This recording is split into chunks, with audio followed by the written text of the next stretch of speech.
Thank you so much for calling in, dude. Thank you. Thank you. I appreciate the opportunity. Yeah, man. So let's hear it. What story you got for us? All right. So this one's a weird one because like I've looked into the occult, paranormal, like anything strange for a long time, but like nothing explains this. I'm just gonna read it off. Cool. I've told this thing to three different people, and this happened when I was like 8 years age, and I still lived in California. Like I was saying, I studied occultism for 20 plus years now. This is like the only thing I can't even fully explain it to date. And I've never heard of anything like that. I'm 31 now. Okay. So Wow. I'm not just like some noob on the block when it comes to that kind of stuff. Whoa. Let's But hear it. yeah, here it is. I had a television. It was like 18 inches times three, like it was just like a normal TV. And I remember walking into this like room where this television was at. This was my brother's room, and like I turned on the TV, and then I saw a mime that was fully dressed with like the makeup. It had like all the bells and whistles. So like, oh yeah, that's a mime. Hmm. Um, I call it a mime because well, we'll get into it. The background, like this thing was behind, like it was colorful, but like it was boring at the same time. Hmm. Like it was almost like very playful. Like it was like happy to be smiling and giggling, and but it wouldn't make a single noise, no sounds, none of that. Hmm. That's not the weird part, believe it or not. The weird part is this: whatever kind of like gestures or movements that I made, the mime quickly mimics them. Oh. I didn't change the TV to this channel. This is definitely not a television show. There were no cameras to be found, and I turned the TV off and back on. And the same mime was here, just like watching me. I flicked the mime off, and I was just like doing whatever like a kid can do as an insult, and then it would just wag its finger as if to say no, no, no, and then like it would make this frowny face, Oh. and like I walked away. I came back like half a minute later, and it was still there. Like it was just waiting for me, and it was probably like 2 seconds delay that like I would move my arm and then I would see his arm be like waved back. And I got my theories. Like, number one, this is some kind of impossibly elaborate prank. Uh yeah. That's Two crazy. is like mind control programs like they have on Teletubbies where they make it like hypnotic television for like kids to just be induced into like just keep watching it. Uh-huh. um but like I was old enough, like I knew that like what that was for what it was at that time. That's something else. And then three, the cathode ray tube being a type of communicative technology that is quote unquote given to humans, whereafter said humans invented things like the television. I was not dreaming. Like I know what lucid dreaming is. I know what normal dreaming is. I Yeah. know what astral projection is. I've experienced that all. That's not any of it of what it was, and I know what I saw. That is crazy. That which one do you lean with one of those options more than one of the others? Probably C, Yeah. which is the cathode ray tube technology. I am aware that like television is a portal, if you will, of a kind that helps communicate things from remote locations. So whoever wanted to, mess around with this kid, like that was it. It just it happened. I would have broken the TV. Would have been so freaked out. I thought about it, and then I promptly ignored it until I moved. Oh wow. How long was that? Yeah. That was, let's see, probably around 20 years ago. If I was eight, I'm 31. Yeah, 20 something, 21 years, roughly that time. But it was, no, it was probably like a little bit less, probably 18, 19 years ago. That's Because I crazy. remember removing when I was like around 10. But that was a time, dude. Like that was something else. Oh, I do also have notes. You were saying earlier, actually, it's four small little sections here.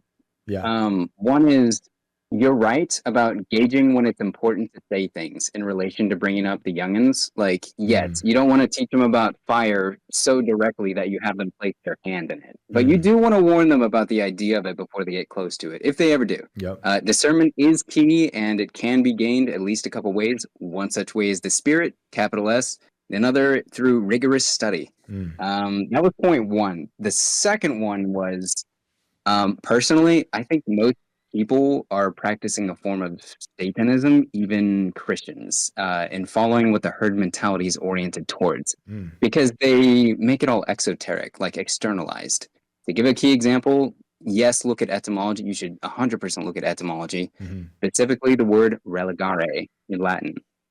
It means to bind, to tie back, to thwart from further progress. So it gives you good religion and bad religion. The bad religion is the dogma, the rituals, the rules, the slave mindset, that kind of stuff. yeah. Good religion is it's a stepping stone. It's one's own development and edification into their own better states of spirituality. Point three, I've heard it stated you can liken deities to diets. And I know it sounds like a weird one, but I don't know if you entirely like agree with it or not, but it does deal with pre-incarnation. So basically, what I think is like when one is consuming parts or a part of something like before incarnation into a fleshly vessel, whatever they resonate most with. Like I think, gosh, how do I even state that? Like that's one of the other things that's interesting. Like you adopt the geometries that make up the organs of what forms a seed form of the universe, which is a human body. And it means united in conflict, by the way. It's a place of division so that we may choose our preferences. Hmm, Or it's a university, a place of learning so that we can grow, unite again, form new connections and experiences hmm, and togetherness. It's a human form, the likeness of God. But like, I think like it definitely relates to like what we resonate to. But speaking of that, the last point was egregors. Those are also fascinating. Whereas a tulpa, if you've ever heard of it, no. it's a ratio of 1 to 1. It's like one person to say a golem, if you were talking golem magic, or an imaginary friend. It's just 1 to 1. Hmm, An egregor is the ratio of one to an indefinite amount of people, where the one thing is the construct.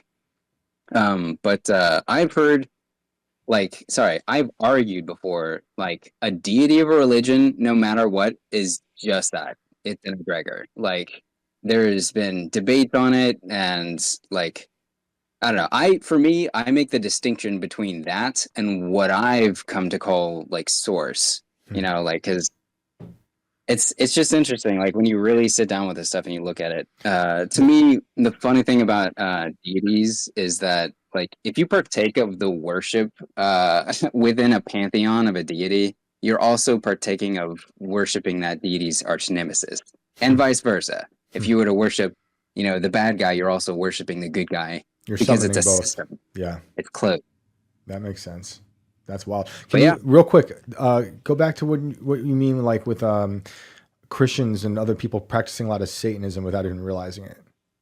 That was Yes, interesting. so that's interesting. It's the herd mentality behind these things. Like Hmm, when people are like just getting on board with something without questioning it. hmm, So like I'm of the mind where I think the Bible is definitely one of the most magical books that has ever been written.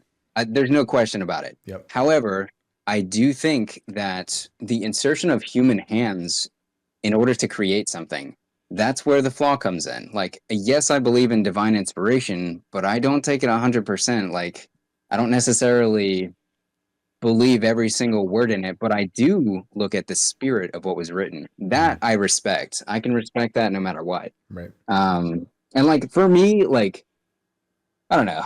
Like I wouldn't call myself a Christian, but I definitely ascribe to Christian values, if that makes sense. Like Yeah. I know there's a God. Like there's no question at this point. There's too much evidence. Like I couldn't deny that. But in terms of specifically practicing Satanism, like when you are practicing the exoteric version of it, like the externalized portion of it. So how it happens is like let's say it's like this. Like one day there is a rock and the people say this rock is holy, we must worship it, and then like 200 years go by. Then they'll say this mountain is holy, we must worship it. 200 years go by.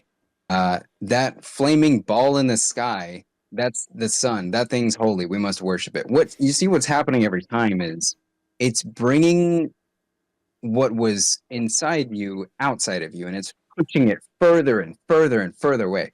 I think that's messed up because like it's an intrinsic part, it's an intrinsic quality to even being here. Like not only are we in the likeness of God, but like it's a part of us, it's all around us, it is us. Like, and I could go into that like super deep, but like it's, No, I see what I you're don't know, saying. man. I Like see what I'm you're not saying. sure how much I should or shouldn't say.